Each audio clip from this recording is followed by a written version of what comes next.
joining us right now, Chaos himself, Colby Covington, who is the #1 welterweight contender. He's going to win. We're all rooting for him. Colby joins us. We are so excited. First off, thank you so much for joining me. We are so stoked to have you here on this program. And also, I was telling everybody, you're the first UFC fighter that's ever been to the White House. That's true. That's facts. Ooh, did you get like any of the cheeseburgers or anything? Did they have any of those left over? I know that we saw what is it? The one time that Trump had cheeseburgers for everybody. Did you get a McDonald's meal at least? No, I didn't get a McDonald's meal, but I got the pleasure of having a great time with Mr. Trump, President Trump, number 45 in the Oval Office. And, it wasn't just like a photo op where I was just there to, take the photo op and leave. He was a genuine person, down to earth, humble guy. And, he just was telling me some funny stories about how he respects me fighting, and he used to wrestle, and, he's a big competitor. And honestly, I would say Donald Trump's the biggest fighter America's ever had. So it was an honor to be able to be in the White House with him. It is, and we're talking to Colby Covington, and we're all rooting for him coming up. You're going to be at the fights in Madison Square Garden, which I have to ask, the next obvious question, because you heard the audio there, Bill de Blasio saying, if you want to come here and you're going to go out and about, you're going to go into the restaurants and that, we're going to be implementing this vaccine mandate. How do you feel about that? Because you're going to be up in New York. Yeah, there's kind of two sides to the coin. I think that there's still a lot of variables that need to be worked out, because a lot of the fans and the fighters, they're not going to want to fight. That we believe that, it's our body, it's our choice. You can't just force us to do something, and especially for something that's a 99.9% survival rate. I mean, should we ban cars off the road because more people die every year in car wrecks? Are you going to mandate, that there's no more cars? It just doesn't make sense. So honestly, I think the UFC might end up having to move the fight out of Madison Square Garden. It might come to a more free state like Florida with Governor DeSantis, or maybe in Texas. So, we'll totally tough take times you right in now. Texas. We totally have you in Texas, Colby. If Dana White's, if he comes across our interview later, if he's listening now, we will totally take we'll totally take this fight in Texas. Talking with our friend Colby Covington, he's going to be we're so excited about this. He is the #1 ranked welterweight contender, and I'm like watching. You have a lot of gifts out there, by the way, of you. And I was going back and forth on which gift I was going to put when I was telling social media that you were going to be on. Because Dana White has said he's not going to make any of his fighters. Nobody in UFC is going to have to get. He's not going to force a mandate for vaccination. Correct. Correct. Dana White has, been such a godsend to the promotion, to the sport of MMA. He stood up to cancel culture. The woke mob tried to cancel the UFC, tried to cancel Dana White, tried to say when we were still fighting and giving fighters opportunity to make a living during the pandemic, all the fighters, this is so unsafe. God, people are going to be dead. There's going to be dead bodies tripping over the street. He said, no, I'm not backing down. I'm going to give these fighters a chance to fight and compete and make a living and put food on our tables and roofs over our heads. So Dana White is honestly a legend. I can't thank him enough for standing up to the woke mob and not backing down. And that's such a great point, because in this era where it seems like, whether it was NFL or MLB or, even the Olympics, sports and sports entertainment is where everybody used to be able to come together. It was like this common ground place, and everybody got super, super woke and like tribally political, to the point where they didn't even want to talk to people who thought differently. And I love that the UFC never did that.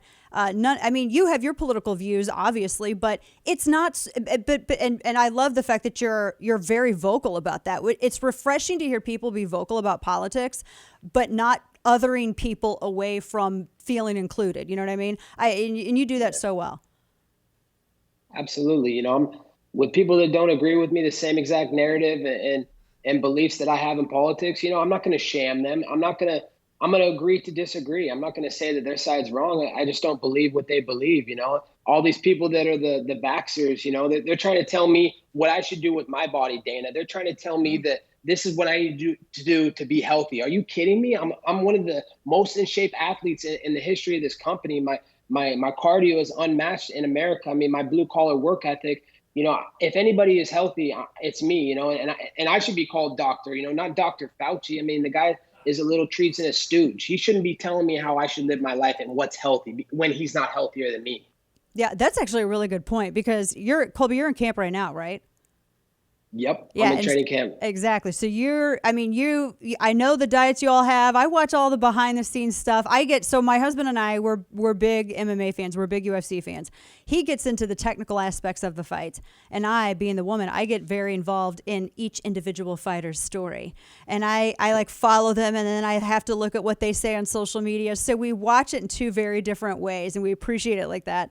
But yeah, you guys have your regimen, you have your diet. You're not going to do anything that's going to jeopardize your health all the way up through this. And so that's why when I was hearing Bill de Blasio and others talk about this with New York, and I was thinking 268 Madison Square Garden, how is this going to work out? Because if you were to do that, there have been people who've talked about having side effects, that having a fever, or feeling tired for a few days.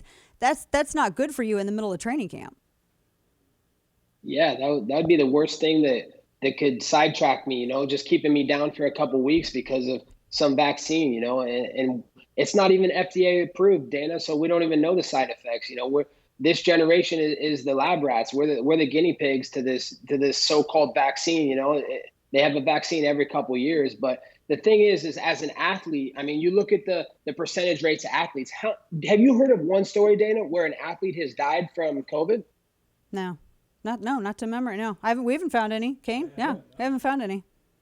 The healthiest people on the planet, and they're trying to mandate vaccines for all sports when we're the healthiest people on the planet. Not one person has died. You haven't heard any cases of guys getting deathly sick. So it's just it's a joke, and it's despicable that they're trying to push this on sports. We're talking to Colby Covington. He's going to be, maybe in Madison Square Garden, but he's going to be fighting UFC 268. He's going to be beating Kamaru Usman, who you call, I like Marty Fake Newsman. That's the name that you have for him.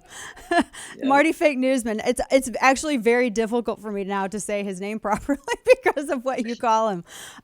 If when you beat him, are you going to go up in weight? Are you going to go up different weight class? I think so. It makes sense. I want to get 2 belts. I want to go down in history as the greatest UFC fighter of all time. So to do that, you need to solidify yourself in 2 different weight classes. So after I finish Marty Fake Newsman, November 6th, only on pay-per-view, I'm going up to 185, and I'm going to take Stylebender's belt too. I have to ask you, because it was the second loss that you ever had, and you were fighting with a broken jaw. And that is, I stubbed my toe, and I feel like I have to call 911. You were fighting with a broken jaw, and the fight was stopped prematurely. I don't argue about that because that's fact. But how in the world do you fight with a broken jaw, Colby? How does that, good grief, do you feel pain? Like, how does this work? That was amazing. Yeah, Dana, I'm real good at separating my mind from my emotions and my feelings. And, I'm just able to go to a different place when I fight. I think about, all military. I'm a big pro-military guy. I have a lot of friends, in the Army and the Navy and in the Air Force. And, those people so selflessly put their lives on the line, sacrificing everything for our freedom. So I think about those people who are going to war. They could potentially lose their life, Dana. Yeah. Me getting injured, breaking a bone, big deal. I can push through that. I'm like every other blue-collar, hardworking American who's just going to keep showing up, keep working hard, and keep chasing the American dream. There you go. So if this fight ends up getting moved, we're talking to Colby Covington. He is the number 1 ranked UFC welterweight contender, and he is, going to be fighting UFC 268, and he's looking to beat Kamaru Usman or Marty Fake Newsman. If this ends up moving and you guys come to Texas, is it going to be Houston? Is it going to be Dallas? And we want to come and cheer in your corner.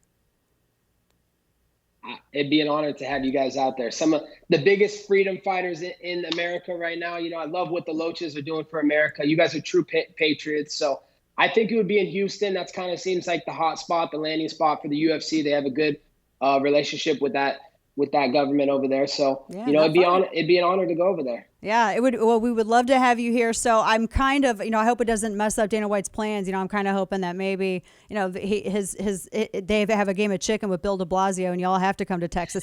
Where it's freer. Come to America, where we have freedom here. Well, I'm really looking forward to this, and we're in your corner. We're cheering, and it's so nice to just talk to someone who is in sports, and God love Dana White and UFC for what they're doing and allowing people to just speak their mind and resisting cancel culture, because it's an escape, and we really need an escape, and we need to be able to root and cheer for people, and we are proud to cheer for you, Colby Covington. We're rooting for you, UFC 268. Thanks, Dana. God bless you and the family. Of course. God bless you too. We'll be watching. Thanks, Colby. We'll catch up. All right. Take care.